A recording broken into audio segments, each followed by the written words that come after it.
morning. I just want to say a few words about this word that we're going to hear. Today is traditionally known as Transfiguration Sunday. It's the last Sunday in the season of Epiphany, the season of Revelation, and it's the Sunday before we begin the season of Lent and begin to move toward that journey toward the cross. And the Transfiguration is a story that appears in all three of the Synoptic Gospels, Matthew, Mark, and Luke. And in each Gospel, it's about halfway through the narrative and serves as a transition for the narrative as well. Up until this time, Jesus has been building his ministry, he's been teaching, he's been healing. And after this story of the Transfiguration, we see him begin to turn and talk more about his own suffering and death and what will be happening in Jerusalem. As you hear this story today, hopefully you'll hear echoes of some of the stories that we've heard before.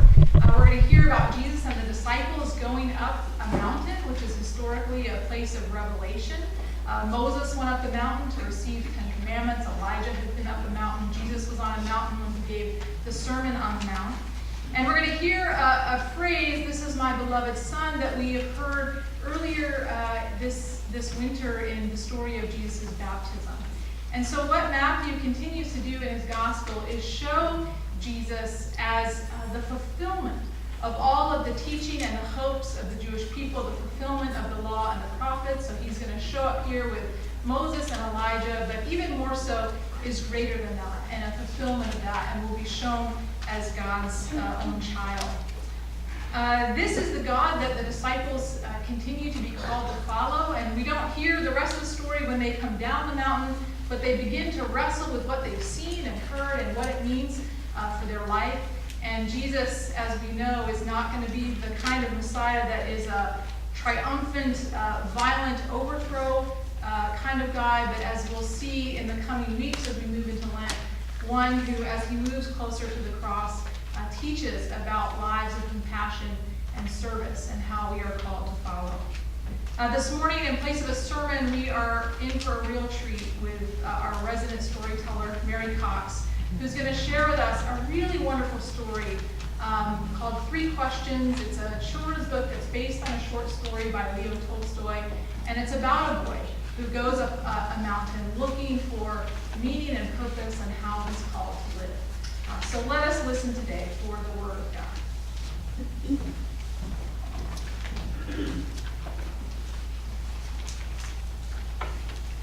Good morning.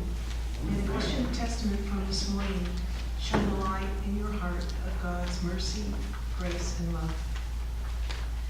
Matthew chapter 16, verse 24 through chapter 17, verse 8. Then Jesus told his disciples, "If any want to become my followers, let them deny themselves and take up their cross and follow me. For those who want to save their life will lose it, and those who lose their life for my sake will find it.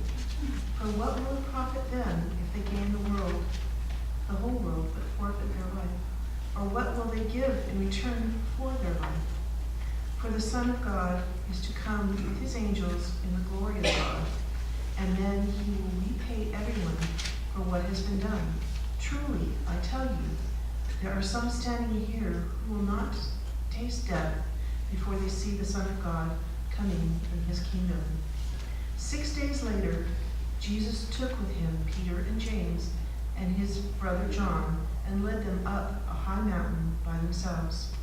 He was transfigured before them, and his face shone like the sun, and his clothes became dazzling white. Suddenly appeared to them Moses and Elijah, talking with him. Then Peter said to Jesus, "Lord, it is good for us to be here. If you wish, I will make 3 dwellings here, one for you, one for Moses, and one for Elijah." While he was still speaking, suddenly a bright cloud overshadowed them, and from the cloud a voice said, "This is my Son, the beloved. With him I am well pleased. Listen to him." And the disciples heard this, and they fell to the ground and were overcome by fear. But Jesus came and touched them, saying, "Get up, and do not be afraid." And when they looked up, they saw no one except Jesus himself alone.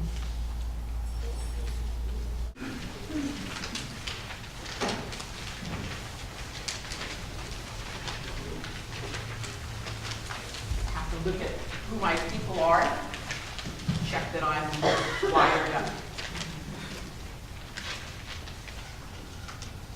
There once was a boy named Nikolai.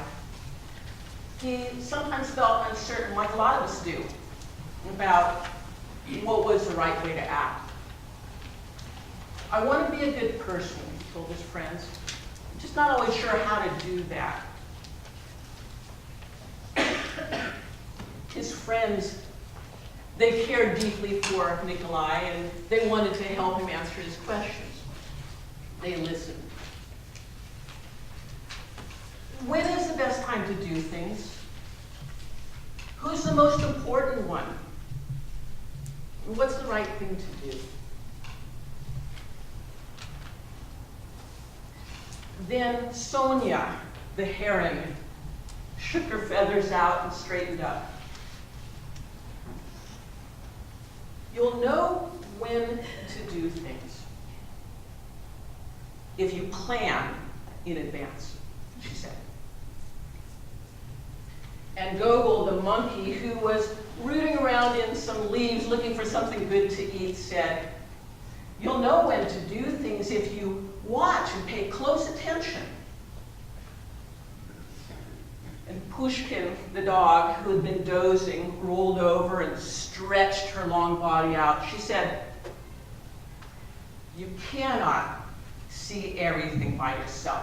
What you need is a pack to watch with you and help you decide when to do things. Nikolai thought for a moment. Then he asked the second question. Well, who's the most important one? And Sonia took off in the air. She circled around and shouted down, those who are closest to heaven. Gogol, who'd been climbing up in a tree, and banged his head and said, those who help heal the sick. Pushkin said, those who make the rules. And she growled a little bit. Well, Nikolai thought some more. And then he asked that third question. What's the right thing to do? Flying, announced Sonia. Having fun all the time, laughed Gogol. Fighting, barked Pushkin right away.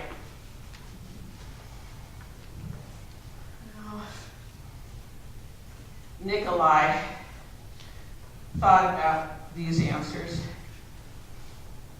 He knew his friends cared deeply for him. They were just trying to help. But the answers, they just didn't seem to fit well.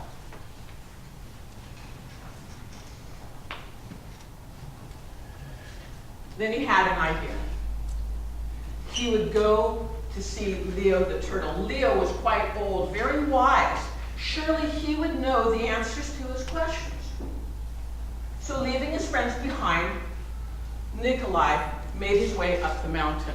It wasn't a hard trail by any means, and partway up it narrowed down into a small path. And then coming around a corner of a big boulder, he saw Leo digging in a garden. He said, I've come to you for help answering my 3 questions. When is the right time to do things?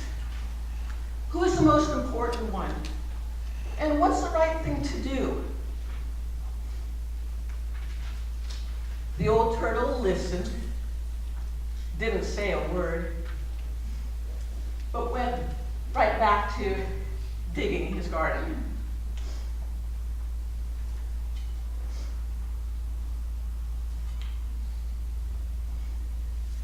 Nikolai at last said, you must be tired. Let me help you dig the garden. Leo smiled and handed him the shovel and thanked him. Leo sat while Nikolai worked, and because it's a lot easier for a young boy to dig a garden than it is for an old turtle, it didn't take too long for Nikolai to finish all the rows. In that time, the sky had gotten dark with some rain clouds, and the wind was starting to catch up to them. So the two walked toward the shelter of Leo's cottage. Before they'd gotten to the door, Nikolai heard a cry for help. Setting the shovel aside, he ran down the path. He went past the garden, carefully looking around. He couldn't tell where the sound had exactly come from, but there was a side path. And taking that, right at the edge of the trees, he saw a panda. Its leg had been injured by a fallen tree. He carefully lifted her up, and he carried her back to Leo's cottage. There, he set her down on a bed. Using a stick of bamboo, he made a splint. The storm continued on. It built up and built up. The windows were rattling, the door banged. Then the panda woke up. "Where am I?" she asked. "And where is my child?" Nikolai raced back out of the cottage. He went down the path, past the garden, made his way to that little side trail. He was looking. The water coming down out of the sky was drenching his clothes. He could barely hear because the wind was so fierce. He kept on looking through the trees. He went deeper into the forest, and at last, he found the baby panda. She was on the ground. She was shivering. He picked her up. She was cold. She was afraid, but she was alive. He wrapped her in his coat, and he took her back to Leo's cottage. There, he dried her, he warmed her, and he laid her in her mother's arms. Leo smiled at what the boy had done and handed him a hot cup of tea.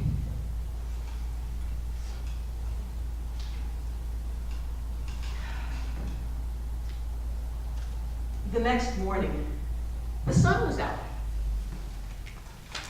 Birds were singing, and all was well with the world. The panda was up and moving around. It looked like her leg was going to mend nicely. She thanked Nikolai for saving her and her baby from the storm. And just about that time, coming up the path, were Sonia, Gogol, and Pushkin, there to check on their friends to see that they were all right.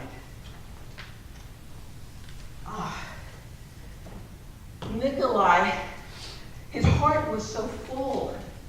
He had great friends who cared deeply for him. And he had saved the panda and her baby in the storm. But he didn't have the answer to his questions. So he asked Leo one more time. The old turtle smiled at Nikolai and said, "But your questions have been answered." "They have?" asked the boy.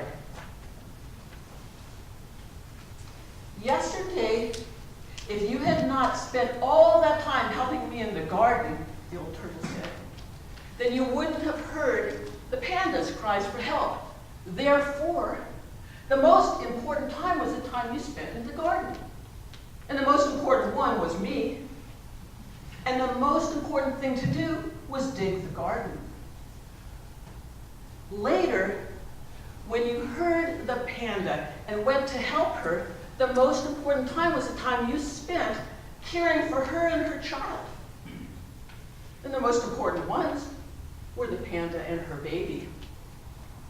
And the most important thing to do was care for them, make them feel safe." Remember, Nikolai, the most important time is always now. And the most important one is the one you are with. And the most important thing to do is to do good for those who are standing at your side. These are the answers to the most important questions. And this is why we are here.